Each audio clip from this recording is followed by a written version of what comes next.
பண்ணியிருப்பாங்க. தன்னைத்தானே பக்குவப்படுத்தி கொள்ளுதல், தன்னைத்தானே பதப்படுத்தி கொள்ளுதல், தன்னைத்தானே அனலைஸ் பண்ணக்கூடிய கெப்பாசிட்டிலாம் மீனத்துக்கு நிறையவே உண்டு. அப்படிப்பட்ட பர்சனாலிட்டிஸ் இப்போ லவ் பண்ணும்போது துலாம் லவ் பண்ணுறாங்க, சிம்மம் லவ் பண்ணுறாங்க, பெருசாக ஒத்து வர்றது இல்லை நான் பார்த்த வரைக்கும். அது பாருங்க, அந்த லவ் பிரேக்கப் நோக்கி போயிடுது. மீதி ராசியை பண்ணாலும் பிரேக்கப் நோக்கி போகிறதுக்கு வாய்ப்பு உண்டு. ஆனால் இவங்க இந்த பர்டிகுலர் ராசி துலாமும் சிம்மமும் பண்ணுறோம், இவங்கள பண்ணுறாங்க அப்படின்னா அது மேக்ஸிமம் ஃபெயிலியர்ஸ் நோக்கி போகுது. ஆனால் அதையும் மீறி துலாமை லவ் பண்ணிட்டு கல்யாணம் பண்ணிட்டு வாழற எத்தனையோ மீனம் இருக்க தான் செய்கிறாங்க இல்லைங்களா. பியாண்ட் தட் இந்த மாதிரி ஒரு விஷயமும் நடக்கிறது உண்டு. சரி, இப்போ இவங்க லவ் பண்ணுறாங்க, லவ்வை சொல்கிறாங்க, ப்ரப்போஸ் பண்ணுறாங்க, அந்த பிள்ளை அக்செப்ட் பண்ணுது அப்படின்னு வச்சுக்கோங்க. லவ் ப்ரப்போஸ் பண்ணுறதே ஒரு வித்தியாசமாக பண்ணுவாங்க. அந்த பிள்ளைக்கு இவனை லவ் பண்ணுறான், லவ் சொல்கிறான், இவனோட லவ்வை சொல்கிறான் அப்படின்னா வேணான்னு சொல்லவே தோணாது.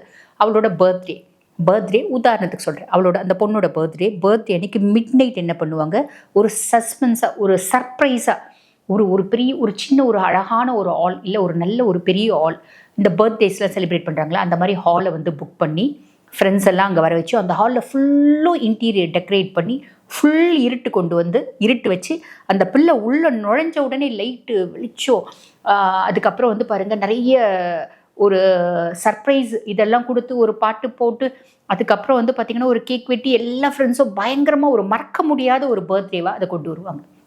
என் வாழ்க்கையில் நான் இந்த மாதிரி பர்த்டேவே செலிப்ரேட் பண்ணலப்பா, அப்படி ஒரு பர்த்டே பார்ட்டி, அப்படி ஒரு எனக்கு பர்த்டேவே இல்லை, நான் லவ் ப்ரப்போஸ் பண்ணுறேன் அப்படின்னா வெளியே ஒரு இடத்துக்கு டீம் போயிருக்கோம், ஒரு பீச் ரிலேட்டட் ஏரியான்னு வச்சுக்கோங்க. அந்த பீச்சில் பார்த்திங்கன்னா ஒரு செட்டிங் போட்டு ஒரு சினிமேட்டிக் லெவலில் அந்த ரொமான்ஸ் இருக்கும். ஒரு பீச்சில் அழகான செட்டிங் போட்டு ஃபுல்லும் பலூன்ஸ்லாம் வச்சு ரொம்ப கலர்ஃபுல்லாக வச்சு, அந்த பொண்ணுக்கு என்ன கலர் பிடிக்கும், உதாரணத்துக்கு பிங்க் பிடிக்குதுன்னா எல்லாமே பிங்க் அண்ட் ஒயிட்டாக செட் பண்ணி அந்த பொண்ணுக்கு பிடிச்ச எல்லாமே, அந்த பொண்ணுக்கு பிடிச்ச இப்போ ஸ்ட்ராபெரி கேக்னா ஸ்ட்ராபெரி கேக்கு, இந்த ரெட் ஜெல்லி அப்படின்னு சொல்லுவாங்க, ரெட் கரண்ட் ஜெல்லி, அந்த இது பிடிக்கணும் அந்த மாதிரி, இந்த மாதிரி எல்லாமே அந்த பொண்ணுக்கு பிடிச்சதா பார்த்து பார்த்து பார்த்து பார்த்து வச்சு வாழ்க்கையில் இந்த மாதிரி என்னை யாருமே ப்ரப்போஸ் பண்ணதே இல்லை.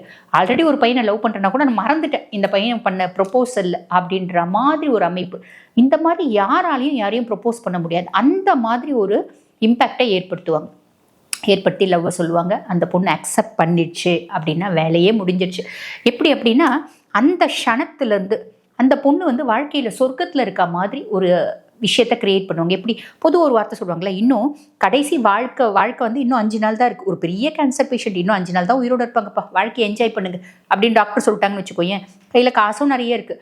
அந்த காசு எடுத்துன்னு எங்கெல்லாம் சுற்ற முடியுமோ சுற்றுறது, என்னென்னலாம் சாப்பிட்ணுன்னு ஆசைப்படுறது, என்னென்னலாம் ட்ரெஸ் போடணுன்னு ஆசைப்படுறது, வாழ்க்கையில் கடைசி தருணத்தில் இருக்கும். எப்படியெல்லாம் வாழ்க்கையை சந்தோஷமாக வாழணும்